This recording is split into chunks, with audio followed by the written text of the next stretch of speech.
नमस्कार दोस्तों, news point के साथ मैं हूं समीर आत्मज मिश्र। एसआईआर यानी स्पेशल इंटेंसिव रिवीजन मतदाता सूचियों को कितना शुद्ध कर पाएगा ये तो शुद्धिकरण के बाद दिखेगा, लेकिन शुद्धिकरण का दायित्व जिन कंधों पर टिका है उनके लिए ये प्रक्रिया जानलेवा साबित होती जा रही है, इसमें कोई संदेह नहीं है।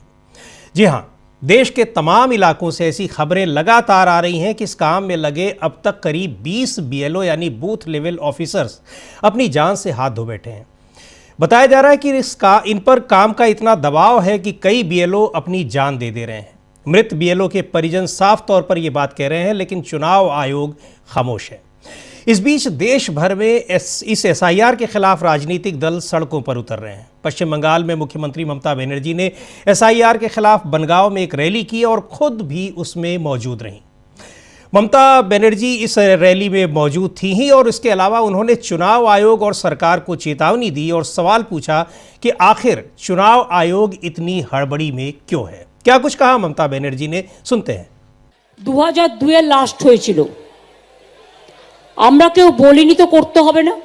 আমরা কি বলেছি, তুমি একটাও জেনুইন ভোটারের নাম বাদ দিতে পারবে না যারা ভোট দিয়েছে, যারা বিভিন্ন স্কিমে টাকা পায়, যারা দীর্ঘদিন এখানে বসবাস করছেন, তাদের তাড়ানোর কোনো অধিকার তোমাদের নেই। বিজেপি অফিস থেকে লিস্ট ঠিক করে দেবে। গভর্নমেন্ট কে ঠিক করে? পাবলিক ভোট দিয়ে। এখন সিস্টেমটাই পাল্টে যাচ্ছে দেখছি। ইলেকশন কমিশন ঠিক করবে, গভর্নমেন্ট কে ঠিক করবে, তা কখনো হয় নাকি? ইলেকশন কমিশনের কাজ হচ্ছে ইম্পার্শিয়াল চেয়ার মেনটেন করা, not to become the BJP commission but to a election commission, impartial election commission. প্রথমে বলল আধার কার্ড, সবার কাছে টাকা নিল, আমাকেও আধার কার্ড করতে হয়েছে। तो ममता बनर्जी कह रही हैं कि 2002 में भी हुआ था एसआईआर और हमने कभी नहीं कहा कि आप एसआईआर नहीं करा सकते हैं। मैं केवल कह रही हूं कि किसी भी वैध मतदाता को नहीं हटाया जाना चाहिए। चुनाव आयोग एक निष्पक्ष चुनाव आयोग होना चाहिए और यही मांग की जा रही है। ये भाजपा का चुनाव आयोग, किसी राजनीतिक दल का चुनाव आयोग, सरकार का चुनाव आयोग नहीं होना चाहिए। और इसको लेकर ये आप देख रहे हैं जो विजुअल्स स्क्रीन पर चल रहे हैं, इसमें ममता बनर्जी खुद इस रैली में, इस जो एसआईआर के खिलाफ ये रैली है उसमें शामिल हुई। और ममता बनर्जी के ही मंत्री हैं सिद्दीकुल्लाह चौधरी, वो कह रहे हैं कि ऐसा एसआईआर कभी नहीं देखा, कहीं नहीं देखा। जिस तरीके से ये एसआईआर जिस हड़बड़ी में कराया जा रहा है, मुख्य चुनाव आयुक्त ज्ञानेश कुमार इतनी हड़बड़ी में क्यों है, ये सवाल बार बार पूछा जा रहा है। सुनते हैं क्या कहा है सिद्दीकुल्लाह चौधरी ने। आत्महत्या कर चुके हैं।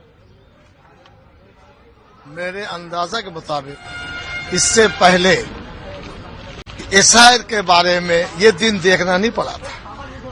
ये सिस्टम की गड़बड़ी है। सिस्टम सही न होने की वजह से वो लोग घबराए हुए हैं। दूसरी बात, दुनिया में आदमी नया नया प्रोजेक्ट, नया नया फॉर्मूला लाते हैं, लेकिन उसको करने के लिए ट्रेनिंग होना चाहिए, वातावरण होना चाहिए। वो भी निर्वाचन कमीशन कर नहीं पाए।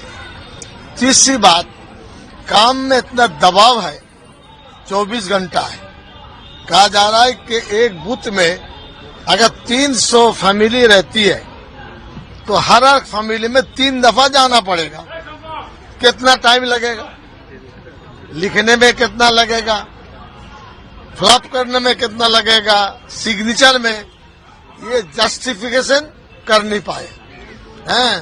अंधी नगरी चौपट राज। इलेक्शन कमीशन का ऐसा नहीं होना चाहिए। हम गुजारिश करेंगे उनको लिबरल होना चाहिए। किसी एक पॉलिटिकल पार्टी को नुमाइंदे नहीं है, वो पूरे मुल्क के तमाम जो वोटर हैं उनकी नुमाइंदगी वो लोग कर रहे हैं। बंगाल में हम लोग चाहेंगे एक भी वोटर जो जेन्युइन है वो माइनस ना हो। आज 4:30 बजे उम्मीद है सीईओ के पास हमने इत्तला भेजी है, वो थोड़ा सा टाइम दे दें। कुछ और बातचीत है जो उस वक्त हम करेंगे। आपसे ये ममता बनर्जी भी कह रही हैं, उनके मंत्री भी कह रहे हैं और कि सिद्दीकुल्लाह चौधरी साहब की चुनाव आयोग को निष्पक्ष होना चाहिए, किसी पार्टी का नहीं होना चाहिए। लेकिन चुनाव आयोग को शायद ये नहीं समझ में आ रहा है या फिर वो समझना नहीं चाहता है। कोलकाता में एक दिन पहले हजारों की संख्या में बीएलओ भी सड़कों पर उतर चुके हैं और जिस तरह से सिद्दीकुल्लाह कह रहे हैं कि कैसे बीएलओस को काम करना पड़ रहा है, किस तरीके से। ममता बनर्जी पश्चिम बंगाल की मुख्यमंत्री चुनाव आयोग को पत्र लिख चुकी हैं। हालांकि आयोग ने अब 28 नवंबर को टीएमसी के नेताओं को बातचीत के लिए बुलाया है, लेकिन सवाल वही है कि आयोग इतनी हड़बड़ी में क्यों है। सवाल यह भी है कि इन बीएलओस की मौत का जिम्मेदार कौन है। कांग्रेस नेता सुप्रिया श्रीनेत यही पूछ रही हैं, सुनते हैं उन्हें। में कल बीएलओज ने प्रदर्शन तक किया। कल सुधांशु त्रिवेदी ने ये तक कहा कि जो ये इंडी अलायंस के लोग हैं, ये लोग सिर्फ जो है घुसपैठियों के वोट चाहते हैं। इस कारण से एक इम्पार्शियल इलेक्शन होने नहीं देना चाहते हैं, इसलिए एसआईआर का विरोध कर रहे हैं। पश्चिम बंगाल की मुख्यमंत्री ने मुख्य चुनाव आयुक्त को चिट्ठी लिखी, तमाम अनियमितताओं की बात करी। अब 28 तारीख को पश्चिम बंगाल में टीएमसी को बुलाया गया है मीटिंग के लिए, उनकी बातें सुनने के लिए। इस तरीके से देखते हैं। देखिए, एसआईआर का मुद्दा कोई छोटा मोटा मुद्दा नहीं है, बहुत बड़ा मुद्दा है। ये वोट चोरी का सबसे पुख्ता, सबसे सशक्त माध्यम है और इसीलिए ताबड़तोड़ तरीके से ये किया जा रहा है। हम तो पलटकर सवाल पूछना चाहते हैं कि उन 20 दिनों में 7 राज्यों में करीब करीब 20 बीएलओ की मौत हो चुकी है। कुछ इतना ज्यादा प्रेशर है कि लोग मर रहे हैं, हार्ट अटैक हो रहा है, कुछ लोग आत्महत्या कर रहे हैं, लिखकर आत्महत्या कर रहे हैं कि इतना प्रेशर है। यह प्रेशर क्यों बनाया जा रहा है, इस बात का चुनाव आयोग जवाब देगा कि नहीं देगा। इन मौतों का जिम्मेदार कौन है? इन मौतों के जिम्मेदार ज्ञानेश गुप्ता और नरेंद्र मोदी हैं। इन मौतों का जिम्मेदार का जब सवाल आता है उस पर कोई कुछ बोलता नहीं है। ज्ञानेश गुप्ता वैसे बहुत ज्ञान देते हैं, बीएलओ की लगातार मौत हो रही है, उस पर एक शब्द नहीं बोल रहे हैं। तो कोई चीज जो मौत के उस पर खड़ी हो, उसका कैसे बात की जा सकती है? मेरा अपना मानना है कि एसआईआर के माध्यम से बड़े स्तर पर लोगों के नाम काटे जा रहे हैं और फिर बिना फॉर्म भरे जोड़े जा रहे हैं। अभी तक एसीआई के पास से जवाब नहीं आया कि 5 लाख लोग कैसे जोड़े गए बिहार में बिना फॉर्म भरे हुए। जो 20 लाख जोड़े गए उसमें से 5 लाख ने फॉर्म नहीं भरा था। इसका कोई जवाब नहीं है। इसका जवाब कब आएगा? एसआईआर वोट चोरी का सबसे सशक्त तरीका है, सबसे सशक्त माध्यम है और इसीलिए ताबड़तोड़ तरीके से उसको किया जा रहा है। ये फिर से नरेंद्र मोदी की, बीजेपी की और इलेक्शन कमीशन ऑफ इंडिया, जिसके ज्ञानेश गुप्ता जी हेड है, उनकी मिलीभगत दिखाता है। जो कोई भी इसके बारे में संशय कर रहा है, जो कोई भी इसके बारे में सवाल कर रहा है, उन सवालों का जवाब दीजिए। आपके जवाब नहीं आते हैं, आप हवा हवाई बातें करते हैं। तो सीधे तौर पर यह पूछा जा रहा है कि आखिर कौन है जिम्मेदार इन बीएलओस की जो अपनी जान दे रहे हैं, जो इतने दबाव में काम कर रहे हैं, उनके साथ जो कुछ दिक्कतें आ रही हैं। सवाल कई पूछे जा रहे हैं और बिहार का भी जिक्र किया। और बिहार में एसआईआर चुनाव आयोग ने करवाया, इसी हड़बड़ी में करवाया। जो आशंकाएं जताई जा रही थी, उन्हीं वो आशंकाएं साबित हुई चुनाव के बाद, जो रिजल्ट आए हैं, जो परिणाम आए हैं। और बिहार का मुद्दा आपको बता दें कि वो अभी भी सुप्रीम कोर्ट में लंबित है। यानी यह मुद्दा लंबित है कि बिहार में चुनाव आयोग को एसआईआर स्पेशल इंटेंसिव रिवीजन कराने का अधिकार है या नहीं। यह मुद्दा लंबित है सुप्रीम कोर्ट में। कल फिर उस पर सुनवाई होनी है, हो पाती है कि नहीं हो पाती है, इस पर भी हमारी निगाह रहेगी और आपको अपडेट भी बताएंगे अगर होती है सुनवाई। लेकिन आपको बता दें कि उसी एसआईआर के तहत चुनाव आयोग ने पूरी वोटर लिस्ट तैयार कर ली। बिहार में चुनाव की घोषणा भी कर दी, चुनाव भी हो गए और नतीजे भी आ गए। नतीजे वही आए जिन नतीजों की आशंका विपक्ष जता रहा था कि ये इस तरीके से जो एसआईआर हुआ है, इसके आधार पर नतीजे यही आएंगे। तो सवाल कई पूछे जा रहे हैं, लेकिन आयोग जवाब देना न तो अपनी जिम्मेदारी समझ रहा है और न ही जरूरत। लेकिन संविधान में यदि चुनाव आयोग को इतनी बड़ी जिम्मेदारी और अधिकार मिले हैं, तो इनके साथ जवाबदेही भी उसे मिली है। और यही याद दिलाने के लिए कांग्रेस पार्टी भी 14 दिसंबर को दिल्ली में सड़क पर उतर रही है, चुनाव आयोग के दफ्तर के पास, ताकि आयोग भी सुन ले। सुनते हैं दीपेंद्र हुड्डा क्या कह रहे हैं। कांग्रेस के सांसद हैं, हरियाणा से आते हैं, वहां भी आज एक प्रदर्शन हुआ है और 14 दिसंबर की रैली को लेकर क्या कह रहे हैं।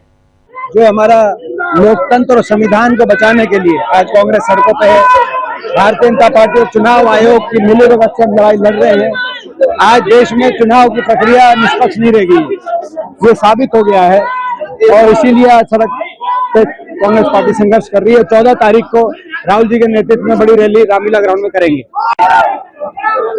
दादरी समेत पूरे प्रदेश में लाखों वोट फर्जी पाई गई है, ये साबित हो चुका है। और मैं समझता हूं कि 25 लाख वोटों पे सवालिया निशान लगा है। उन 25 लाख वोटों पे चुनाव आयोग को एफिडेविट देना चाहिए। उन 25 लाख वोटों पे आज ये प्रश्न उठता है कि इतने बड़े स्तर पर जो चुनाव में यंत्र मंत्र तंत्र का प्रयोग किया जा रहा है, मतदाता सूची में गड़बड़ घोटाले किए जा रहे हैं, तरीके से तहस नहस किया जा रहा है, ये लोकतंत्र के और भविष्य को लेकर प्रश्न चिन्ह लगाते हैं। तो क्या कुछ कर रहा है चुनाव आयोग? लाखों वोट फर्जी बना दिए गए और उनके आधार पर चुनाव जीत लिया गया। चुनाव आयोग उनका जवाब नहीं दे रहा है, ये सवाल पूछा जा रहा है और यही बात हम भी बार बार पूछ रहे हैं कि आखिर चुनाव आयोग जवाब कब देगा।